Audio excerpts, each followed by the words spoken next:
This dramatization is based on real events, but some details have been changed to protect the privacy of those involved.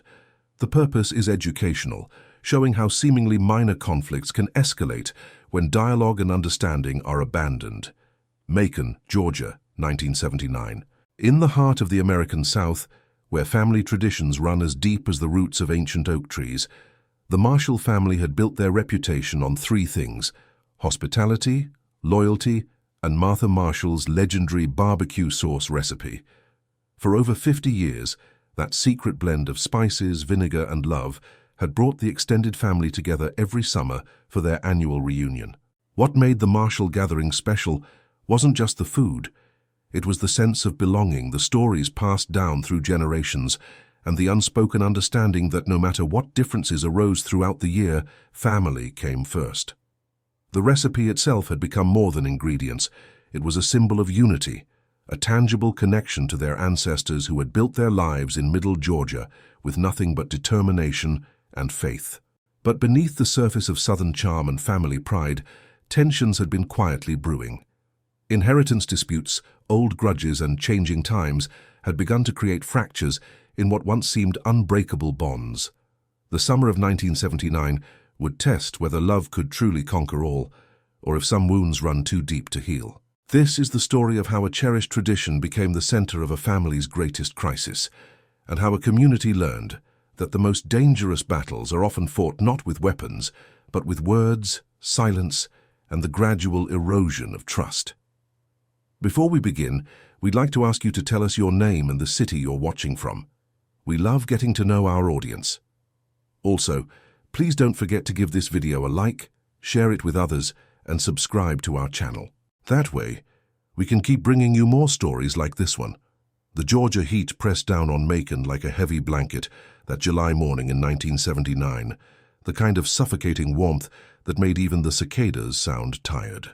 Martha Marshall stood in her kitchen at dawn, the same kitchen where she'd prepared thousands of meals over the past 34 years of marriage, watching the steam rise from her coffee cup while mentally preparing for what would be the most important family gathering in recent memory. At 62, Martha carried herself with the quiet dignity of a Southern matriarch who had weathered the Depression, World War II, and the social changes that had swept through Georgia in the decades since. Her hands, weathered from years of gardening and cooking, moved with practiced precision as she began laying out ingredients for the barbecue sauce that had made the Marshall name synonymous with the best backyard gatherings in Bibb County. "Morning comes early when you're feeding half the county," she murmured to herself, a phrase her mother had used countless times during Martha's childhood. The irony wasn't lost on her that today she'd be feeding far fewer people than in years past. The Marshall family, once a sprawling network of aunts, uncles, and cousins who could fill a church sanctuary, had been steadily shrinking through moves to Atlanta and Birmingham, disputes over the family land, and the simple passage of time. The recipe card she pulled from its special drawer was yellowed with age, covered in her mother's careful handwriting and her own annotations added over the years. Catherine Marshall's famous sauce, 1923, was written across the top in faded blue ink. Below it, ingredients were listed in measurements that spoke of a time when cooking was more art than science. A generous handful of brown sugar, vinegar enough to make it sing, spices to taste and temperament. Martha had tried for years to get her daughters and daughters-in-law to show real interest in learning the recipe, but modern life seemed to have little patience for the slow process of developing the perfect balance of flavors. Her oldest daughter, Patricia, lived in Atlanta now with her banker husband, visiting only for major holidays and always seeming eager to return to her air-conditioned subdivision. Her youngest, Susan, had inherited her grandmother's rebellious spirit, but channeled it into questioning everything from family traditions to Southern customs in general. The screen door creaked open, and Robert Marshall shuffled into the kitchen, his work boots unlaced and his shirt already showing sweat stains despite the early hour. At 65, he still insisted on doing most of the physical preparation for the annual reunion himself, setting up tables under the oak trees, checking that the old barbecue pit was ready, and generally ensuring that everything met his exacting standards. "Coffee smells good," he said, kissing his wife's cheek with the casual affection of a long marriage. "You been up long?" "Long enough to start worrying about today," Martha replied, not looking up from her ingredient preparations. "I keep thinking about last year, about how quiet everyone was. Felt more like a funeral than a celebration." Robert poured himself coffee and settled into his usual chair at the kitchen table, the one that gave him a view of both his wife and the backyard where he'd soon be lighting the pit. "Been thinking about that myself. Ever since David brought up selling the old home place, seems like everything's been different." David Marshall, Robert's younger brother, had inherited their parents' original farmhouse and the 20 acres surrounding it when their father passed 5 years earlier. What had once been productive farmland was now worth more as potential commercial development, a fact that hadn't escaped David's attention as medical bills from his wife's cancer treatment continued to mount. His suggestion the previous summer that the family might need to consider selling had created a rift that affected every subsequent conversation. "I understand his position," Martha said carefully, measuring brown sugar with the same small cup she'd used for 20 years. "Linda's treatments are expensive, and Medicare doesn't cover everything. But that land has been in your family for over a century. Your grandfather built that house with his own hands." "Dad always said the land would stay in the family, as long as there was a Marshall to work it," Robert replied. "But David never took to farming like the rest of us. Can't blame him for seeing dollar signs when developers come knocking." The truth was more complicated than either of them wanted to acknowledge. David had always been the brother with bigger dreams, the one who'd gone to college and worked in insurance before coming back to Macon when their parents needed care. He'd never shared Robert's deep connection to the soil and the rhythms of rural life. When their father died, David had inherited not just the property but the responsibility of maintaining a way of life he'd never fully embraced. Martha began combining ingredients in the large ceramic bowl that had belonged to her mother-in-law, the same bowl used for every batch of sauce since 1954. The familiar motions, measuring, stirring, tasting, adjusting, provided a meditative rhythm that helped organize her thoughts. Today's gathering would include 17 family members, down from the 23 who'd attended 5 years ago. Some had moved away, others had gradually stopped coming as the atmosphere grew more strained. "Patricia called yesterday," Martha said, adding a splash of apple cider vinegar to the mixture. "Says she might be late. Something about James having to work this morning." Robert made a non-committal sound. He'd never been entirely comfortable with his son-in-law, a man who wore suits to family gatherings and always seemed to be checking his watch. "Susan coming.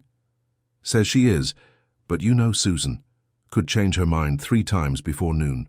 Martha tasted the sauce with a clean spoon, considering. "Needs something. Maybe a touch more molasses." Their youngest daughter had inherited her great-grandmother's independent streak, but applied it to causes that sometimes baffled her parents. She'd moved back to Macon after college to teach at an integrated elementary school, lived in a small apartment downtown instead of the suburbs, and had strong opinions about everything from women's liberation to environmental protection. She loved her family fiercely, but wasn't shy about challenging traditions she considered outdated. The kitchen gradually filled with the rich aroma of the developing sauce, a scent that meant summer and family and continuity to 3 generations of Marshalls.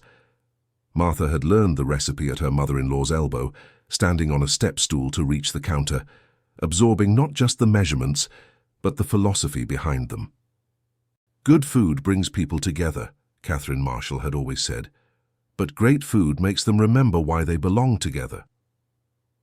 Outside, Robert began the methodical process of preparing the barbecue pit, arranging hickory wood in the pattern his father had taught him, creating the foundation for the slow, steady fire that would cook the pork shoulders for 8 hours. The physical work helped distract him from his growing concerns about the family's future.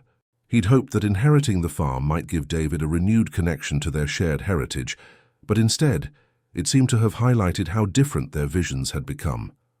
The telephone rang, and Martha wiped her hands before answering. "Marshall residence." "Morning, Aunt Martha, it's Tommy." The voice of her nephew, David's oldest son, carried an unusual strain. "I'm calling about today. Dad wanted me to let everyone know that he's planning to make an announcement during the gathering." Martha felt her stomach tighten. What kind of announcement? He didn't give me details, just said it was about the family's future and that everyone needed to hear it together. Tommy paused. "I think it's about the property, Aunt Martha. He's been meeting with real estate people." After hanging up, Martha stood quietly in her kitchen, surrounded by the familiar comforts of home. The same wallpaper she'd hung 15 years ago, the same appliances she'd saved for and treasured, the same view of the garden where she'd grown vegetables to feed her family. Change was coming whether they welcomed it or not, and she couldn't shake the feeling that today's gathering might be the last time the Marshall family would come together in the same spirit their ancestors had intended. She returned to her source, adding ingredients with the automatic precision of decades of practice. But her mind was elsewhere, cycling through memories of previous reunions when laughter came easier and the future seemed more certain. The recipe in her hands represented more than food. It was a tangible link to the past and a gift she'd hoped to pass to future generations. But traditions could only survive if people valued them, and Martha was beginning to wonder if the world had changed too much for the Marshall family's simple customs to endure. By 10 o'clock, the July sun had transformed the Marshall backyard into a shimmering landscape of heat waves and deep shade, where the ancient oak trees provided blessed relief from the Georgia summer.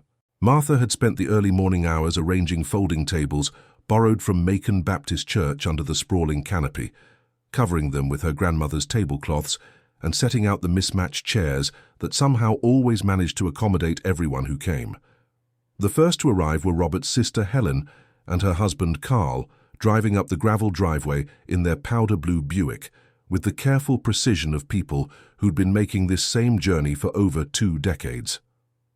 Helen emerged from the passenger side carrying a covered casserole dish and wearing the floral print dress she reserved for special occasions, her grey hair set in the same style she'd worn since the Kennedy administration. "Lord have mercy this heat," she announced, fanning herself with a church bulletin she'd retrieved from her purse. "Carl said we should have waited until evening, but I told him Martha needs help getting ready." Helen had always been the family organizer, the one who remembered birthdays and anniversaries, who coordinated potluck contributions and made sure everyone knew about hospital visits or new babies. At 58, she possessed an encyclopedic knowledge of Marshall family history and an unwavering belief that blood relations should stick together regardless of their differences. "Smells like heaven in that kitchen," Carl observed, shaking Robert's hand with the firm grip of a man who'd spent 40 years in construction. "Martha's been cooking since before dawn, I'd wager." "You'd win that bet," Robert replied, wiping sweat from his forehead with his sleeve. "She's got that sauce perfected again. Could probably do it in her sleep by now." What Robert didn't mention was the conversation they'd had over breakfast, when Martha had confided her growing anxiety about David's planned announcement. The knowledge sat heavy in his chest, mixing with his own concerns about the family's changing dynamics. He'd watched his brother grow increasingly distant over the past year, seen how financial pressures and Linda's illness had worn away David's natural optimism. Helen bustled toward the house, calling over her shoulder, "I brought my corn salad and those dinner rolls everybody likes. Carl, you bring in the cooler with the sweet tea." Inside the kitchen, Martha was putting finishing touches on a spread that would have impressed a church social committee. Green beans simmered with ham hocks on the back burner, corn on the cob waited in a pot of salted water, and 3 different varieties of homemade pickles filled mason jars on the counter. The centerpiece, though, was the ceramic bowl filled with her perfected barbecue sauce, its rich mahogany color promising the complex flavors that had made Marshall family gatherings legendary among their friends and neighbors. "You've outdone yourself again," Helen said, surveying the preparations with obvious approval. "I swear I don't know how you managed to make everything look so effortless." 34 years of practice," Martha replied, but her smile didn't reach her eyes. "Helen, have you talked to David lately? About anything in particular?" Helen's expression shifted and she busied herself rearranging items on the counter that didn't need rearranging. "We've spoken a few times since Linda's last treatment. Why do you ask?" "Tommy called this morning, said David plans to make some kind of announcement today about the family's future." Martha lowered her voice, even though they were alone in the kitchen. "I have a feeling it's going to change everything." "Oh, honey." Helen's voice carried the weight of shared concern. "I was hoping he might wait until after Linda's feeling better, but the medical bills have been overwhelming, and you know how proud David is. He's not one to ask for help, even from family. Through the kitchen window they could see more cars arriving. Patricia's silver Mercedes looked out of place next to the pickup trucks and older sedans, its pristine finish reflecting the Georgia sun like a mirror. She emerged wearing white slacks and a silk blouse that would show every speck of dust, her blonde hair styled in the feathered look popular in Atlanta society circles. "Mama!" Patricia called, her voice carrying the practiced cheer of someone accustomed to making good impressions. "Everything looks absolutely beautiful out here. James had to take a conference call, but he'll be along shortly." Martha hugged her oldest daughter, noting how thin Patricia had become, and how her smile seemed strained around the edges. Life in Atlanta's social whirl apparently came with its own pressures, though Patricia rarely discussed them in detail. She'd married well, lived in a house featured in Southern Living magazine, and sent her children to private schools, but something in her eyes suggested that success hadn't brought the happiness she'd expected. "How are the kids?"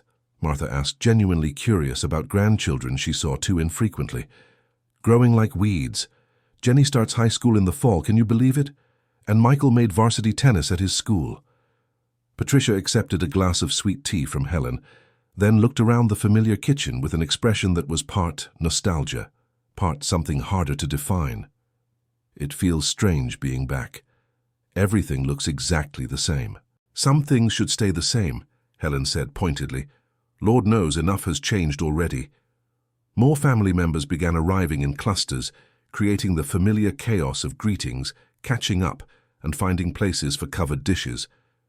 David's family came in 2 cars, he and Linda in their practical Ford sedan, followed by their 3 adult children, Tommy with his wife Sarah and their 2 young boys, daughter Michelle fresh from her first year teaching school in Valdosta, and youngest son Kevin, who just graduated from the University of Georgia and was full of ideas about modern farming techniques. Linda Marshall looked fragile in the way that serious illness creates, her once robust frame now seeming to swim in clothes that had fit properly 6 months earlier. She moved carefully, conserving energy, but her smile remained warm when she embraced her sisters-in-law. The family had rallied around her during the cancer diagnosis and treatment, but the financial strain of medical care had created new tensions, even as it brought emotional support. "How are you feeling, sweetheart?" Martha asked, genuinely concerned about her sister-in-law's pallor. "Good days and bad days," Linda replied diplomatically. "Today feels like it might be a good one. I've been looking forward to this gathering for weeks." David appeared more anxious than Martha had ever seen him, his usual easy demeanor replaced by the tight-lipped expression of a man carrying a burden he couldn't share. He'd always been the more talkative of the Marshall brothers, quick with jokes and stories, but today he seemed distracted, checking his watch frequently and scanning the gathering crowd with the intensity of someone preparing for an important presentation. Susan arrived fashionably late, as predicted, driving her small Honda Civic with windows down and radio playing louder than her parents considered appropriate. At 26, she radiated the confidence of someone who'd found her place in the world, even if that place sometimes puzzled her family. Her dark hair was longer than her mother preferred, and her casual clothes, jeans and a peasant blouse, reflected her rejection of the more formal dress codes her sister embraced. "Sorry I'm late," she announced, kissing her parents quickly before grabbing a beer from the cooler. "Had to finish grading summer school papers. Some of these kids are reading at a 3rd grade level when they're supposed to be in 5th grade. "Language, Susan," her mother said automatically, though her tone carried more affection than reproach. "What? Papers? Kids? Reading?" Susan grinned, the expression transforming her face from serious to mischievous. "Or are you objecting to my radical notion that children should actually learn to read?" The easy banter was interrupted by the arrival of James, Patricia's husband, in his own car, despite living in the same house. He emerged wearing khakis and a polo shirt that somehow managed to look formal in the casual gathering, his expensive watch catching the sunlight as he shook hands with the assembled men. James had never quite found his footing with the Marshall family, treating their gatherings like business meetings that required his attendance, but not necessarily his enthusiasm. Traffic was terrible coming down from Atlanta, he announced to no one in particular, as if this explained his separate arrival. Had to finish up some paperwork for a client merger. By noon, 17 members of the extended Marshall family had assembled under the oak trees, representing 3 generations of shared history but increasingly divergent futures. The oldest, Helen, at 58, remembered when the family had owned substantial farmland throughout the county. The youngest, Tommy's boys at ages 4 and 6, knew their great-grandfather's farm only as a place to visit, not as the foundation of their heritage. Robert carved the pork shoulders that had been smoking since dawn, the meat falling apart at the touch of his knife in the way that validated 8 hours of careful tending. The rich aroma mixed with the scent of Martha's sauce created an olfactory memory that would linger long after the day ended. Plates were filled with the accumulated contributions of the family. Helen's corn salad, Patricia's store-bought potato salad presented in her own dish, Susan's homemade coleslaw that was somehow both traditional and subtly different, and a dozen other dishes that represented the individual tastes within the collective tradition. Conversation during the meal touched on safe topics, the weather, local news, updates on friends and neighbors, but underneath the surface pleasantries, everyone seemed to be waiting for something. David ate little, checking his watch with increasing frequency, while Linda made valiant efforts to participate in discussions, despite obvious fatigue. Tommy tried to lighten the mood by telling stories about his construction job, describing a recent project where he'd been tasked with building a deck for a client who changed her mind about the design 3 times. Finally told her that wood doesn't bend the same way as her imagination, he said, earning laughs that seemed louder than the joke warranted. Kevin, animated by recent graduation and full of agricultural theories learned in college, launched into a passionate explanation of modern farming techniques that could make small operations profitable again. With the right crop rotation and some investment in equipment, 20 acres could support a family if it's managed scientifically, he insisted, his enthusiasm evident, but his audience distracted. That's assuming someone wants to be a farmer, Michelle pointed out gently. Not everyone shares your vision of rural life. The comment hung in the air longer than anyone expected, touching on unspoken tensions about different generations' relationship to the land that had supported their family for decades. Kevin's face flushed slightly, not from embarrassment but from the frustration of someone whose passionate beliefs weren't being taken seriously. As the afternoon heat intensified, most of the family retreated to the deeper shade near the house, settling into the comfortable post-meal lethargy that marked successful family gatherings. Children played in the dirt with toy trucks, while adults finished their sweet tea and began the ritual of discussing who would take home leftover food. It was then that David stood up, his movement creating a subtle shift in the group's attention. The casual conversation didn't stop immediately, but it gradually faded as family members noticed his serious expression and formal posture. "I need to talk to everyone about something important," he began, his voice carrying across the yard with uncharacteristic formality, "about the future of our family and the decisions we need to make together." The last conversations died away completely, leaving only the sound of cicadas and the distant hum of traffic on the county road. Martha felt her chest tighten with anticipation, while Robert set down his glass with careful deliberation. Everyone seemed to sense that whatever David was about to say would mark a turning point in their shared story. Linda reached for her husband's hand, offering support for what she knew would be a difficult moment. Their children exchanged glances, having heard hints of this conversation, but not its full implications. The extended family waited with the particular stillness that accompanies moments when everyone knows that life is about to change, but no one knows exactly how. David Marshall stood in the dappled sunlight beneath the oak trees, his shadow falling across the weathered picnic table, where 3 generations of his family had shared countless meals. The silence that followed his announcement stretched like a held breath, broken only by the distant sound of a lawnmower and the restless shuffling of his 4-year-old great-nephew, who didn't understand why all the adults had suddenly stopped talking. "To the land our grandfather bought in 1898, David began, his voice steady but strained. "The house our father built with his own hands, the farm that's been in our family for 81 years. None of it means anything if we can't afford to keep it." He reached into his shirt pocket and pulled out a folded envelope, the kind that usually contained official correspondence. The paper looked worn, as if it had been handled repeatedly, read and reread until the creases threatened to tear through the words inside. "Last month, Linda and I received notice that our insurance company is disputing coverage for her last round of treatments. They're claiming that some procedures were experimental and not covered under our policy. David's voice cracked slightly on the word experimental, as if he still couldn't believe that his wife's fight for her life could be reduced to insurance terminology. Linda squeezed his hand, her own trembling slightly. She'd lost 30 pounds since her diagnosis, and the summer heat seemed to exhaust her in ways that worried everyone who loved her.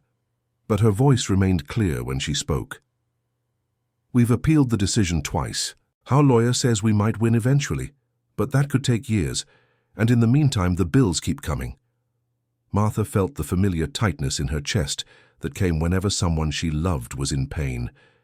She'd watched Linda battle not just cancer, but the bewildering maze of medical bureaucracy, seen how each denied claim had chipped away at David's natural optimism until he'd become this anxious, hollow-eyed version of himself. "How much are we talking about?" Robert asked, though his tone suggested he dreaded the answer. $67,000, David replied, the number falling into the summer air like a stone into still water. "And that's just what we owe now. If Linda needs additional treatments—" He didn't finish the sentence, but everyone understood the implications. Helen gasped audibly, her hand flying to her mouth. In 1979, $67,000 represented more money than most of the family members had ever seen at one time. It was more than Robert made in 3 years of farming, more than Helen and Carl had paid for their house, more than seemed possible for medical care. "Surely there's some kind of payment plan," Helen said desperately. "Hospitals understand that people can't pay everything at once." "We've tried that," Linda said softly. "But the collection agencies don't seem interested in our circumstances. They want their money and they want it now." Patricia shifted uncomfortably in her chair, and Martha noticed how her daughter's gaze kept sliding away from direct eye contact. As the family member with the most obvious financial resources, Patricia was probably calculating whether her own obligations would allow her to help, and if so, how much. But Martha also knew that Patricia's affluent lifestyle came with its own financial pressures, and that her son-in-law had strong opinions about mixing family relationships with business decisions.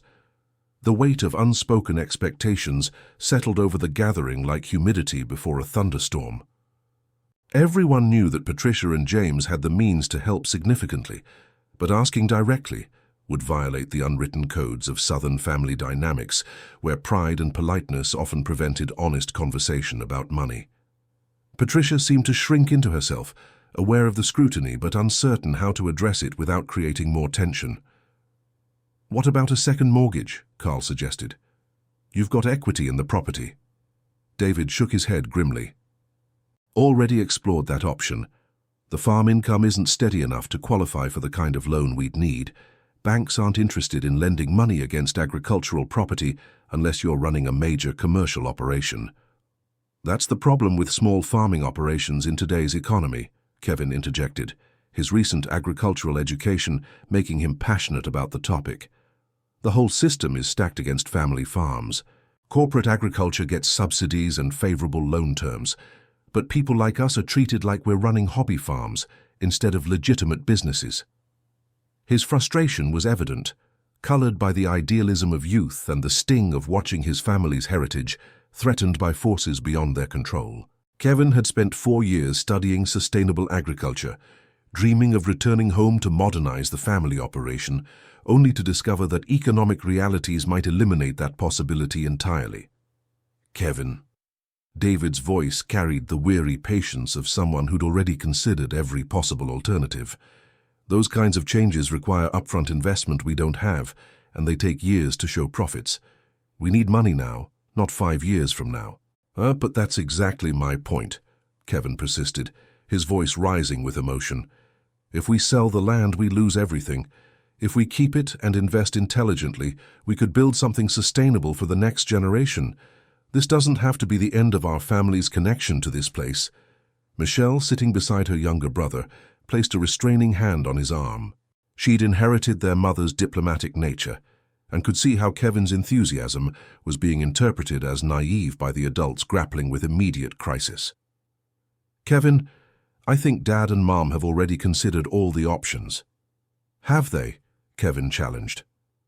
"Or are they just looking at conventional solutions because that's what people expect?" What about contacting agricultural extension services? What about crop diversification programs? What about reality? Tommy interrupted, his own frustration boiling over. This isn't a classroom problem with theoretical solutions. This is our family facing bankruptcy, and talking about 5-year plans doesn't help when the bills are due next month. The exchange between cousins highlighted generational divisions that went beyond simple age differences.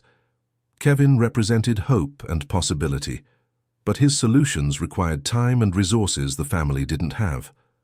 Tommy embodied pragmatic acceptance of limitations, but his realism felt like defeat to those who still believed in alternatives. "I'm not naive," Kevin said, his voice tight with hurt. "I'm trying to save something that matters to all of us. I'm trying to find a way to keep this family together instead of watching us scatter to the wind because we gave up too easily." "Nobody's giving up," Linda said quietly, her words carrying a weight that silenced the brewing argument between the young men. "We're facing an impossible situation and trying to make the least destructive choice available to us." Tommy had been unusually quiet throughout much of the conversation, but now he leaned forward with the earnest expression he'd inherited from his father. "Dad, what if we all contributed something?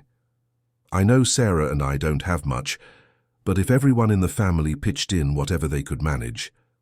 The suggestion hung in the air while family members did quick mental calculations. Helen and Carl lived on a fixed income from his construction pension. Robert and Martha's farm provided subsistence living, but little cash surplus. Michelle was a first-year teacher, earning barely enough to support herself. Even if everyone contributed their maximum possible amount, the sum would fall far short of what was needed. "That's generous, son, but we've already run those numbers," David said gently. "Even if everyone gave what they could afford, we'd still be looking at a debt that would take decades to pay off. And that assumes no one else in the family ever faces their own emergency." The mathematical reality was harsh but undeniable.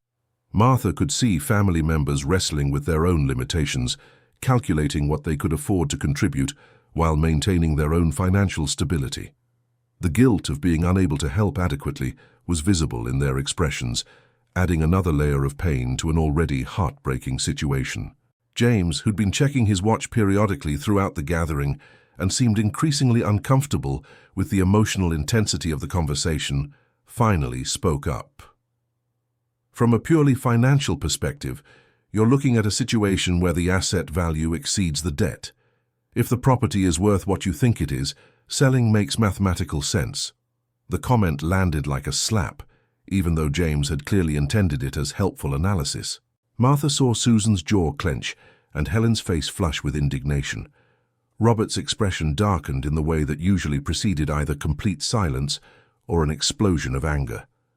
"This isn't just an asset," Susan said, her teacher's voice carrying the authority she used with unruly students. "This is our family's history. This is the place where our great-grandparents started over after losing everything in the Depression. You can't reduce that to a balance sheet." Her words carried the passion of someone who'd spent years studying social justice and had strong opinions about the dehumanizing effects of treating everything in purely economic terms. Susan had watched urban development consume farmland throughout Georgia, had seen communities destroyed by progress that benefited developers more than the people who'd built those communities.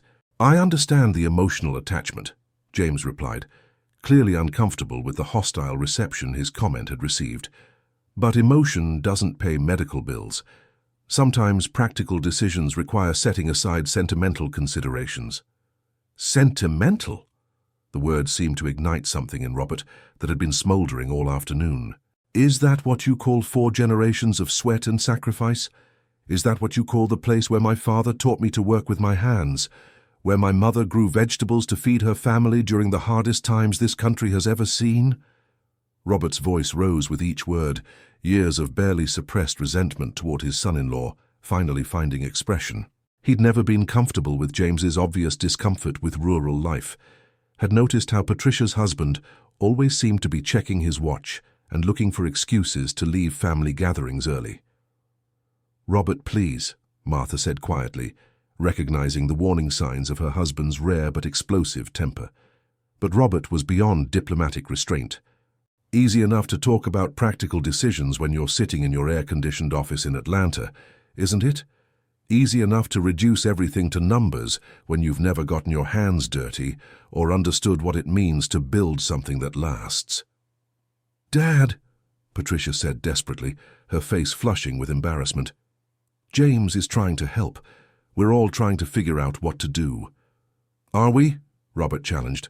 "Or are some people just waiting for this problem to solve itself in the most convenient way possible?" The accusation hung in the air like gun smoke, its target unmistakable despite Robert's indirect phrasing.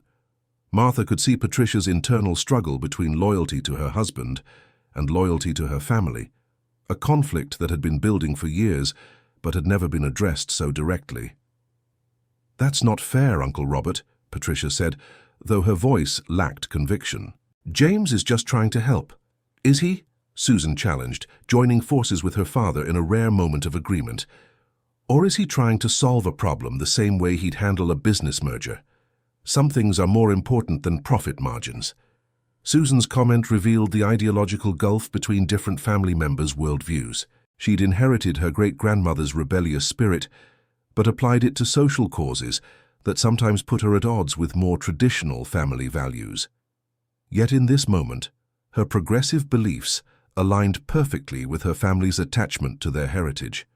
James looked genuinely hurt by the criticism, his carefully maintained composure beginning to crack. "I've tried for years to be a good member of this family, to support Patricia and show respect for your traditions. But when I offer practical advice about a serious financial crisis, I'm treated like an outsider who doesn't understand anything." "You are an outsider," Robert said bluntly, the words creating a shocked silence. "You've been married to my daughter for 12 years, and you still act like visiting this place is a chore you have to endure. You've never shown genuine interest in our family's history or values. So don't expect us to welcome your advice about what we should sacrifice to solve problems you don't really understand." The brutal honesty shattered the veneer of politeness that had masked years of tension. Patricia looked stricken, torn between defending her husband and acknowledging the truth in her father's criticism. Martha wanted to intervene, to restore harmony, but she realized that some conflicts had been building too long to be resolved with diplomatic intervention. The argument was spiraling in directions that would leave lasting damage if someone didn't intervene. But Martha found herself frozen by the complexity of emotions swirling around the table. She could see David's anguish at having created this division, Linda's exhaustion and guilt over being the cause of the family's crisis, and the growing realization among everyone present that they were facing a problem with no good solutions. Carl, who'd been quietly observing the family dynamics with the wisdom of someone who'd married into the Marshall clan rather than being born into it, finally spoke. "Fighting each other isn't going to solve anything. We're all hurting. We're all scared about what comes next, but turning on each other will just guarantee that we lose everything that matters."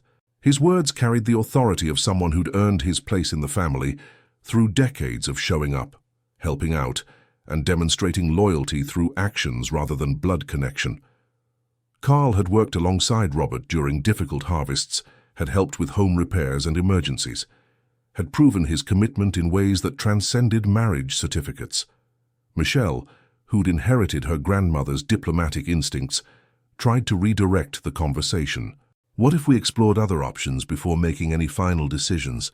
Maybe there are programs available for people in medical debt, or maybe we could organize some kind of fundraiser in the community." "Charity," David said bitterly. 67 years old, and I'm supposed to go hat in hand to my neighbors asking for handouts because I can't take care of my own wife. The word charity seemed to encapsulate everything David had been trying to avoid: the admission of failure, the public acknowledgement that he couldn't handle his own responsibilities, the transformation from proud provider to desperate supplicant. His voice carried the pain of a man whose identity had been built around self-reliance, and who now faced the prospect of depending on others' generosity. "It's not charity when people care about you," Helen said firmly. "This community has known our family for generations. People would want to help if they knew what was happening." Helen's comment reflected the older generation's understanding of community support systems that had helped families survive the Depression and other crises. But she also recognized that David's pride represented more than stubborn masculinity. It embodied the values that had sustained their family through difficult times, the belief that hard work and determination should be enough to overcome any obstacle. But Martha could see in David's expression that his pride had already been wounded beyond what community sympathy could heal. He'd spent his entire adult life as a provider and protector, and the helplessness of watching his wife suffer while being unable to solve their financial crisis had stripped away the confidence that had always defined him. Linda, who'd been listening to the family debate her medical crisis with visible discomfort, suddenly stood up with more energy than she'd shown all day. "Stop," she said, her voice quiet, but commanding enough to halt all conversation. "Just stop, all of you." She looked around the circle of faces, family members who loved her and each other, but were being torn apart by circumstances none of them had chosen. "This is my fault, my illness, my bills, my crisis that's destroying this family. And I won't sit here and watch people who've loved each other their whole lives say things they'll regret forever." "Linda, sweetheart, none of this is your fault," Helen said, tears visible in her eyes. "Isn't it?" Linda's voice carried a bitter edge that was foreign to her usual gentle nature. "If I hadn't gotten sick, David wouldn't be facing bankruptcy. If I'd died when the doctors first found the cancer, none of you would be sitting here arguing about whether to sell the family farm to pay for treatments that might not even work." The rawness of her words created a shocked silence that was more profound than anything that had come before. David reached for his wife, but she stepped away, her movement unsteady but determined. "I've been thinking about this for weeks," she continued, her voice growing stronger despite the tears streaming down her face. "About whether fighting this disease is worth destroying everything David's family has built. About whether staying alive is worth watching the people I love tear each other apart." "Don't talk like that," Martha said fiercely, standing up to embrace her sister-in-law despite Linda's attempt to maintain distance. "Don't you dare talk like that. We'll figure something out. Families figure things out." But even as she spoke the words, Martha could feel the foundations of their shared life shifting beneath them. The certainties that had held them together, loyalty, tradition, the belief that love could overcome any obstacle, were being tested by forces larger than their individual will to survive. Tommy's boys, sensing the adult distress without understanding its cause, had begun to cry, their wails adding to the emotional chaos. Sarah gathered them up, murmuring reassurances while shooting worried glances at the adults who were supposed to provide stability and security. "Maybe we should take a break," Sarah suggested desperately. "Let everyone cool down a little." But the suggestion felt inadequate given the magnitude of what had been revealed. This wasn't the kind of disagreement that could be resolved with a cooling-off period and diplomatic conversation. This was a fundamental crisis that threatened everything the Marshall family had built over 4 generations. Kevin, who'd been listening with increasing desperation as his dreams for the family farm crumbled before his eyes, suddenly stood up with the same determined energy his aunt had shown moments before. "I'll do it," he announced, his voice carrying across the yard with surprising authority. "Do what?" his father asked wearily. "I'll take over the farm payments. I'll get a loan, find a way to generate the income we need. I'll make this place profitable enough to save it and pay Mom's medical bills." Kevin's words tumbled out in a rush, propelled by the desperate energy of someone watching his future disappear. "Kevin, son," David began gently, "you don't understand the scope of what we're dealing with." "I understand plenty," Kevin shot back, his voice cracking with emotion. "I understand that everyone in this family is ready to give up on something that took 4 generations to build. I understand that we're about to throw away our heritage because it's easier than fighting for it." Michelle tried to intervene. "Kevin, you can't take on that kind of debt right out of college. You don't have the credit history or collateral to qualify for those loans." "Then I'll find another way," Kevin said stubbornly. "I'll work 2 jobs, 3 jobs if I have to. I'll mortgage my future to save our past. Somebody in this family has to believe that what we've built here is worth saving." His words carried the passionate idealism of youth, but also the desperation of someone watching his world collapse. Kevin had grown up assuming that the family farm would always be there, that his children would someday play under the same oak trees where he'd spent his childhood. The possibility of losing that connection felt like losing part of his identity. Susan, despite her earlier criticism of traditional values, found herself moved by her nephew's determination. "Kevin's right about one thing," she said quietly. "We are talking about giving up awfully easily. Maybe there are solutions we haven't considered." "Such as?" James asked, his earlier defensiveness replaced by genuine curiosity. "I don't know yet," Susan admitted, "but I know that families survived the Depression, survived wars, survived disasters that seemed impossible at the time. Maybe we need to think beyond conventional solutions." The conversation had taken on a different quality, moving from despair toward desperate hope. Martha could see family members beginning to consider possibilities they'd dismissed too quickly, beginning to wonder whether their shared crisis might also represent an opportunity to discover strengths they didn't know they possessed.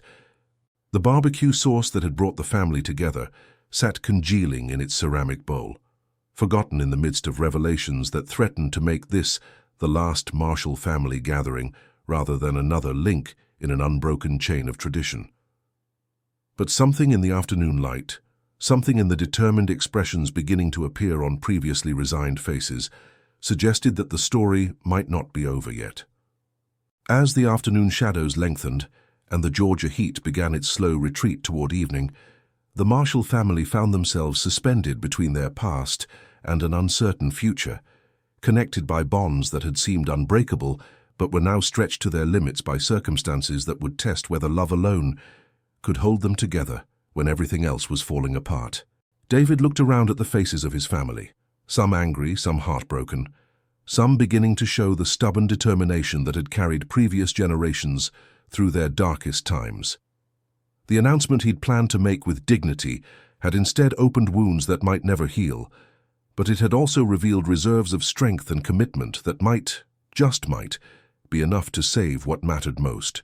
The question now was whether they could find a way to channel their love for each other and their shared heritage into practical solutions before time ran out entirely. The evening air carried a heaviness that had nothing to do with Georgia humidity as the Marshall family remained scattered across the backyard, each person wrestling with the implications of what had been revealed and what might come next. The sun was beginning its descent toward the horizon, casting longer shadows through the oak leaves and painting everything in the golden light that usually marked the peaceful end of successful family gatherings. But there was nothing peaceful about the silence that had settled over them after Kevin's passionate declaration and Susan's tentative support for finding alternatives to selling the family land. Martha found herself moving automatically through the familiar motions of clearing plates and covering leftover food, using the routine tasks to steady her nerves while her mind raced through possibilities and fears in equal measure.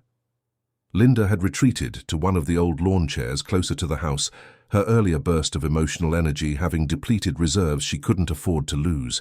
David sat beside her, holding her hand and speaking in the low, urgent tones of a husband, trying to provide comfort while facing his own crisis of confidence. Their whispered conversation was punctuated by Linda's occasional nods and David's increasingly frustrated gestures. "We need to be realistic about this," David was saying, his voice barely audible to the others, but carrying the weight of decisions that couldn't be postponed indefinitely. "Kevin means well, but he's 22 years old with more enthusiasm than experience. We can't base our financial future on his good intentions." "I know," Linda replied, her own voice thin with exhaustion. "But maybe that's exactly what we need right now. Maybe we need someone who hasn't learned yet that some things are impossible." Helen had appointed herself the unofficial mediator of the family crisis, moving between different conversation clusters with the determined energy of someone who'd spent decades keeping the Marshall family connected through marriages, births, deaths, and disagreements. She approached Patricia, who was sitting alone at one of the tables while James stood apart from the group, talking quietly into his cellular phone. "Honey," Helen said gently, settling beside her niece with the careful movements of someone approaching a wounded animal. "I know this is hard on you, being pulled between your husband and your family." Patricia's composure, which had been wavering throughout the afternoon, finally cracked completely. Tears she'd been holding back for hours began flowing freely, carrying with them years of accumulated stress and guilt. "I don't know what to do, Aunt Helen." James thinks we should help financially, but he also thinks the family should accept that some traditions have to end. And I keep thinking about what Daddy said, about James being an outsider, and maybe that's my fault for not helping him understand what this place means to us. Your daddy was hurt and scared when he said those things, Helen replied diplomatically, but he wasn't entirely wrong either. James is a good man, but he sees the world differently than we do. That doesn't make him wrong, but it doesn't make him right either. Patricia wiped her eyes with a tissue Helen provided, struggling to articulate feelings she'd been avoiding for years. Sometimes I think I've become an outsider too. Living in Atlanta, shopping at stores where everything costs more than most people around here make in a week, sending my children to schools where they don't know anyone who's ever lived on a farm. Maybe I've lost touch with who I used to be. The confession revealed the deeper currents running beneath the family's immediate crisis. Patricia's success had come with costs she was only beginning to acknowledge, and the prospect of losing the family farm felt like losing her last connection to the person she'd been before wealth and social status had complicated her identity. Meanwhile, Robert had found Tommy working alone to stack chairs and fold tables, using physical activity to process the emotional turbulence of the afternoon. Father and son worked together in comfortable silence for several minutes before Robert spoke. "Your idea about everyone contributing something," Robert said carefully, "that came from a good heart. But you understand why it won't be enough, don't you?" Tommy paused in his work, a folding chair in his hands, and considered his response. "I understand the math, Grandpa, but I also understand that sometimes families do impossible things when they're fighting for something that matters. Maybe the money isn't the real problem here." "What do you mean?" "I mean, maybe the real problem is that we've all gotten so used to handling our troubles alone that we've forgotten how to actually help each other." Tommy set down the chair and faced his grandfather directly. "Dad's too proud to ask for help. Aunt Patricia's too guilty about having money to know how to offer it. Kevin's too young for anyone to take seriously, and everyone else is too scared of making things worse to say what they really think." Robert found himself impressed by his grandson's analysis, recognizing wisdom that transcended Tommy's 28 years. "So what do you think we should do?" "I think we should stop pretending this is just about money and start talking about what we're really trying to save." Tommy gestured toward the house and land around them. "This place isn't valuable because of what it's worth to developers. It's valuable because of what it means to us. And if we can't find a way to preserve that meaning, then selling it won't solve anything anyway." Their conversation was interrupted by Michelle approaching with a determined expression that reminded Robert of her great-grandmother's stubborn streak. "Grandpa, I've been thinking about something, and I need to know if you think it's completely crazy." "These days, crazy might be exactly what we need," Robert replied. "What's on your mind? What if we turned this place into something that could generate the income we need while still keeping it in the family?" Michelle's words came out in a rush, propelled by excitement and nervousness in equal measure. "I've been teaching about local history in my classroom, and I know there's interest in agritourism, historical preservation, educational programs. People want to understand where their food comes from, how families used to live, what rural life was really like." Tommy's eyes lit up with understanding. "You're talking about turning the farm into some kind of educational center." "Not just educational," Michelle continued, her teacher's enthusiasm making her words come faster. "Educational, recreational, historical. We could offer tours, workshops on traditional cooking and farming techniques, maybe even overnight experiences for families who want to understand rural heritage. Mum's barbecue sauce recipe could be part of living history demonstrations." Robert listened with growing interest, recognizing elements of Kevin's agricultural modernization ideas combined with Michelle's understanding of education and community needs. "That's not crazy," he said slowly. "That's actually brilliant. But it would require significant investment to get started, and we'd need permits, insurance, marketing, all of which takes time we don't have," David's voice interrupted as he approached their group. "I appreciate the creativity, but Linda's medical bills are due now, not 5 years from now when we might have built a successful agritourism business."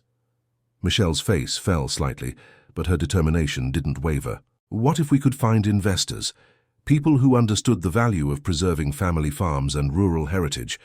There might be grants available for agricultural education projects or partnerships with universities interested in sustainable farming research. Maybe, David conceded, though his tone remained skeptical. But even if such opportunities exist, we'd need someone with experience in business development, grant writing, marketing, financial management. None of us have those skills. Actually, Susan's voice came from behind them, carrying an excitement that made everyone turn toward her. I might know someone who does. She'd been standing quietly nearby, listening to Michelle's proposal with growing interest.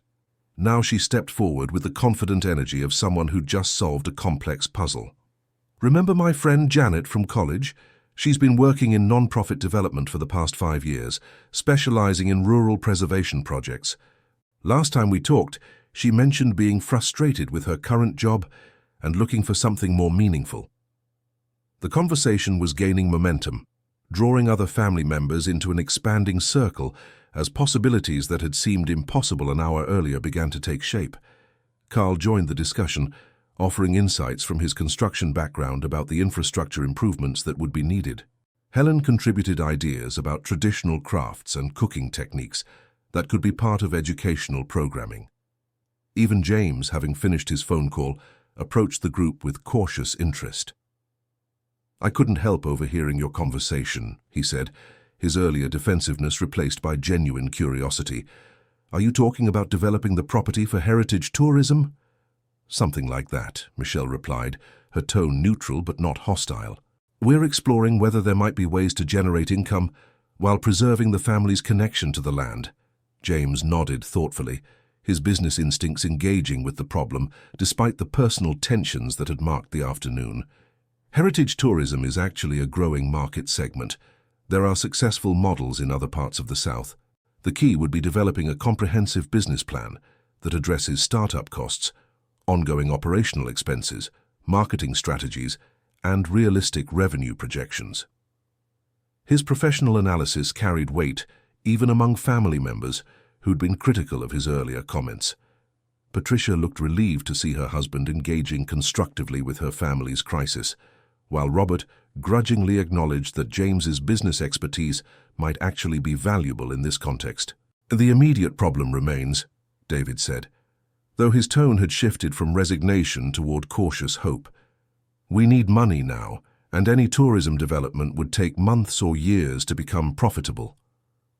What if we approached it in phases, Kevin suggested, his earlier passion now channeled into practical problem-solving. Start with immediate revenue-generating activities that don't require major infrastructure investment, then reinvest the profits into larger developments over time. Such as, Linda asked, having joined the group with careful steps but obvious interest in the evolving discussion. Farm-to-table dinners using traditional recipes, Kevin replied immediately. Educational workshops on sustainable gardening, seasonal events built around agricultural activities like harvest festivals, things that could start generating income within weeks rather than years. Martha, who'd been listening while continuing to clean up from the abandoned meal, suddenly spoke up with an idea that surprised everyone, including herself. What about the sauce recipe? The group turned toward her, not understanding what she meant.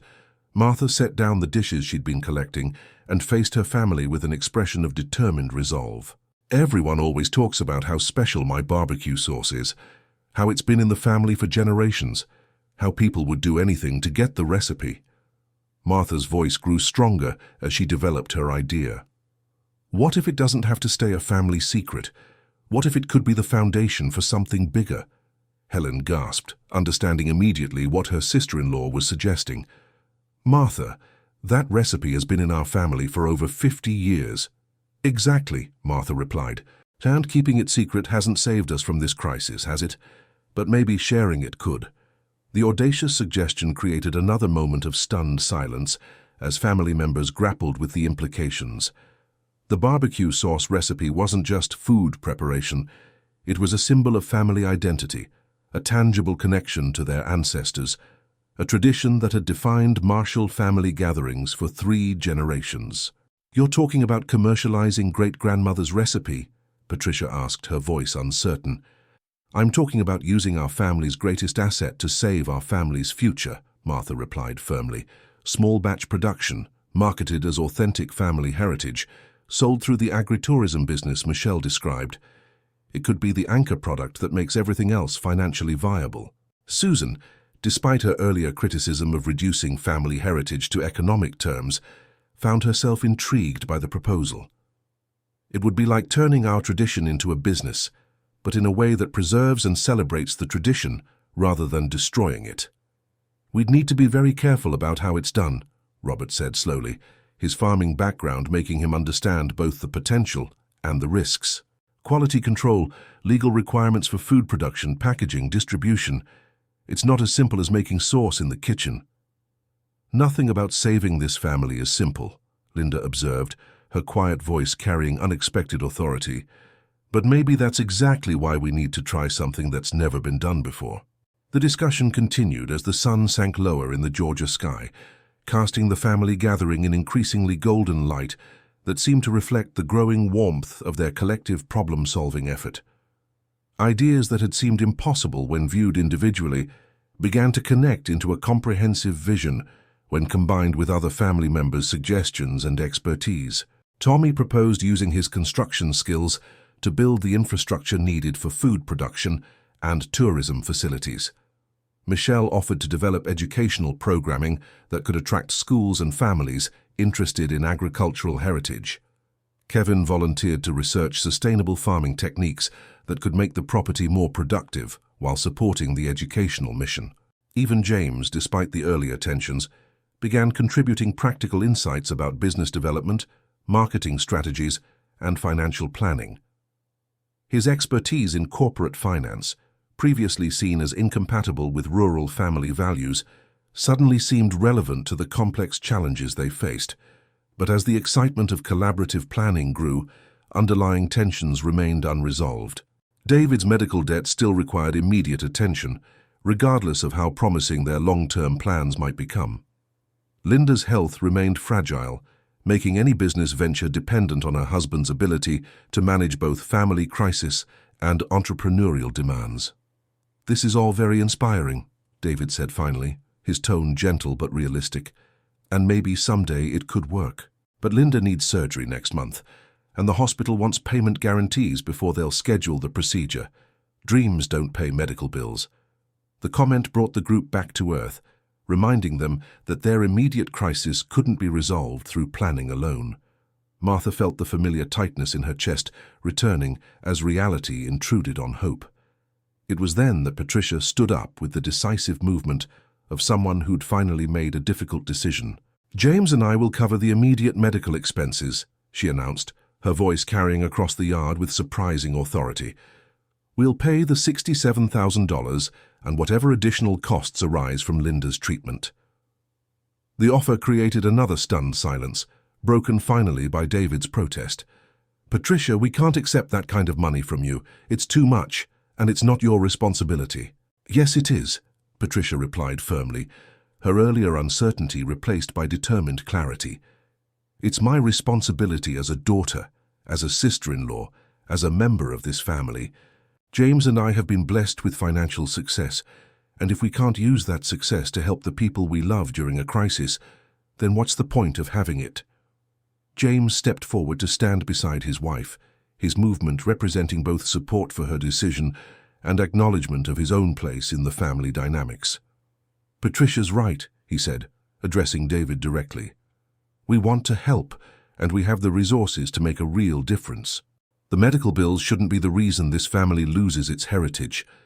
But that's exactly what I've been trying to avoid," David said desperately. "Taking charity from my own family, being reduced to accepting handouts because I can't handle my own responsibilities."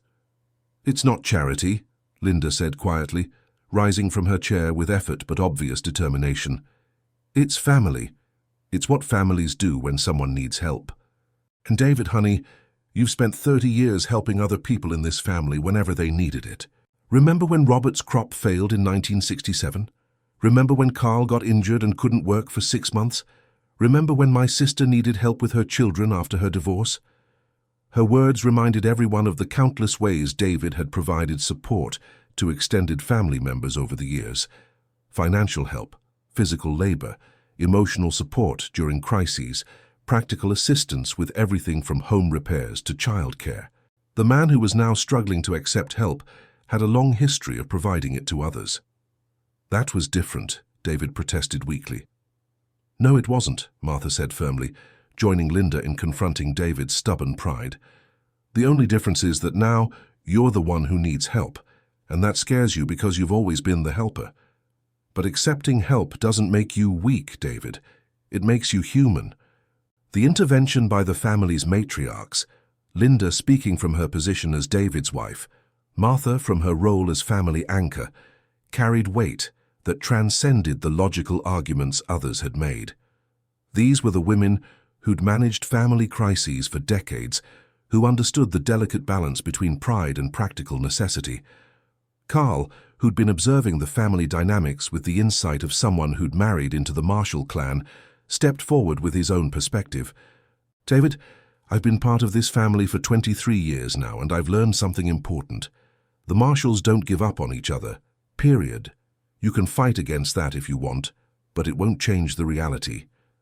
His words carried the authority of lived experience, the credibility of someone who'd proven his commitment to family values through actions rather than blood relation. Carl had married Helen when she was a widow with 2 young children, had helped raise those children as his own, had participated in countless family crises without ever claiming the special consideration that might come with being a biological family member. Patricia's offer solves the immediate crisis, Susan added, her teacher's voice organizing the discussion with classroom efficiency. That gives us time to develop the long-term plans we've been discussing. We don't have to choose between accepting help and maintaining independence. We can do both.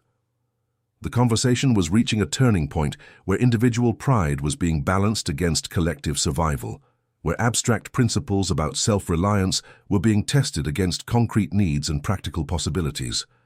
Martha could see David wavering, his resistance to accepting help beginning to crumble under the combined pressure of medical necessity and family solidarity. But the resolution wasn't complete yet. Even if Patricia's financial intervention solved the immediate crisis, larger questions about the family's future remained unresolved. The farm still faced long-term economic challenges. The various business proposals still required significant investment and uncertain returns. Most importantly, the emotional wounds opened during the afternoon's confrontations still needed healing. If we're going to do this, Kevin said, his voice carrying a maturity that seemed to have developed during the course of the afternoon, if we're going to save this place and turn it into something that can support itself, then we need to commit completely. Half measures won't work. What do you mean? Michelle asked.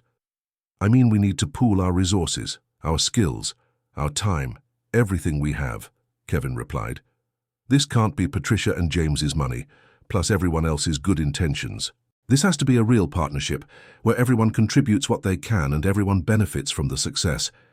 His proposal represented a fundamental shift from traditional family dynamics towards something more intentionally collaborative. Instead of individual families handling their own problems, while occasionally helping each other during crises, Kevin was suggesting a more integrated approach where the extended family functioned as an economic unit working toward shared goals. That's a big change from how we've always operated, Robert observed, though his tone suggested interest rather than opposition. Maybe that's exactly what we need, Susan replied. Maybe the old ways of doing things aren't sufficient for the challenges we're facing now. The discussion continued as evening shadows lengthened and the first fireflies began their nightly dance among the oak trees. What had begun as a traditional family gathering centered around food and nostalgia had evolved into something unprecedented in Marshall family history, a comprehensive reimagining of their shared future that balanced individual autonomy with collective responsibility. Martha moved among the groups of talking family members, collecting final dishes and listening to fragments of conversation that revealed the depth of commitment emerging from the day's crisis. Tommy was discussing construction timelines with Carl. Michelle was explaining educational programming concepts to Helen. Even James was engaged in serious conversation with Robert about business incorporation and tax implications. But the most important conversation was happening between David and Linda, sitting together on the porch steps, as she helped him wrestle with the reality of accepting help while maintaining his dignity as a husband and provider. "You know what I keep thinking about," Linda said, her voice soft but clear in the evening air. "I keep thinking about your grandfather and how he came to Georgia with nothing but determination and hope. He didn't have money or connections or business plans. He just had faith that hard work and family commitment could build something lasting." "But he did it all himself," David replied. "He didn't need other people's charity to succeed." "Honey, he had your grandmother, he had his children, he had neighbors who helped with harvests and barn raisings, and all the other work that no one person could do alone." Linda took his hand, her touch gentle but firm. "He succeeded because he understood that independence doesn't mean isolation. It means having the strength to build something worth sharing with the people you love." Her words carried the accumulated wisdom of a woman who'd faced her own mortality and discovered what truly mattered when everything else was stripped away. David looked at his wife, thinner than she'd been 6 months earlier, tired from treatments that might or might not save her life, but still radiating the quiet strength that had attracted him 40 years ago. "Are you sure about this?" he asked finally. "About letting Patricia and James pay the medical bills? About trying to turn this place into some kind of business? About changing everything we've always taken for granted?" "I'm sure about one thing," Linda replied, squeezing his hand. "I'm sure that I want to fight for every day I have left, and I want those days to be spent with the people I love, in the place that means the most to all of us. Everything else is just details." Her answer seemed to settle something fundamental in David's expression, replacing the anguish and uncertainty that had marked his face throughout the afternoon with something approaching peace. He stood up, helped his wife to her feet, and walked back toward the family group with the decisive stride of someone who'd finally made a difficult decision. "All right," he announced, his voice carrying across the yard and drawing everyone's attention. "If you're all crazy enough to think we can save this place and turn it into something that actually makes money, then I'm crazy enough to try it with you." The commitment created a moment of collective exhale, as if the entire family had been holding their breath, waiting for David's decision. But the relief was quickly followed by the sobering realization of how much work lay ahead. As the Marshall family began making concrete plans for their unprecedented collaboration, the summer evenings settled around them with the peaceful sounds of rural Georgia, crickets chirping, distant traffic on the county road, the gentle creaking of oak branches in the evening breeze. The familiar sounds provided continuity with countless previous family gatherings, but the conversation taking place beneath those ancient trees represented something entirely new in their shared history.